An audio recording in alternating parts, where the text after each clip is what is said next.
humor is something that you have to use in multivalent ways. You can have Chaplin-esque humor. You can have Woody Allen type humor. You can have uh, the Three Stooges or the Marx Brothers level humor. You can have intellectual humor.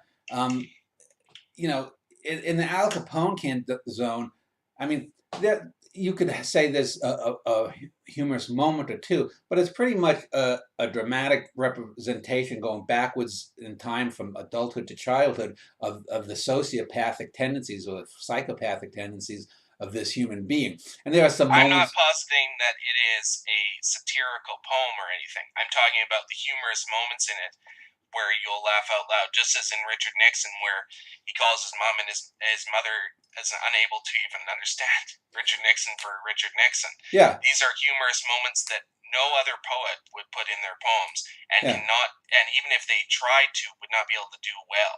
Well, yeah, and the Nixon moment where he calls his mother and his Richard Nixon.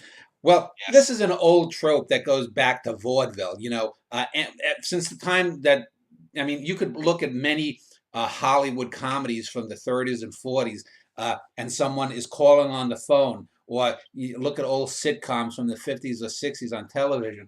The whole thing of, oh, the caller is presuming whoever they're calling is going to know them, and then they have to explain who they are. And usually it might go on 3 or 4 beats. Richard Nixon, Richard Nixon, your son. Richard Nixon, your son, with Bob Nixon or whoever his father was. But uh, the reason that's used, and that's a good example. That's an old joke, but it becomes original as it's reused and repurposed, because you wouldn't expect it in what's otherwise a dramatic poem. You wouldn't expect it with such a dour and seemingly humorless and seemingly angst-ridden character as Richard Nixon. Yet, where does that darkness that was in Richard Nixon, that's so aptly portrayed in Oliver Stone's film, and what probably in The Man in Real Life, come from? It probably comes from the fact that he himself was, by all accounts, a very humorless individual.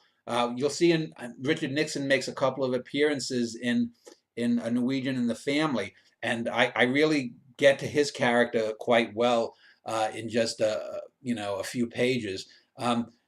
You have to, if I was, that line would probably not have worked as well in a poem on Groucho Marx.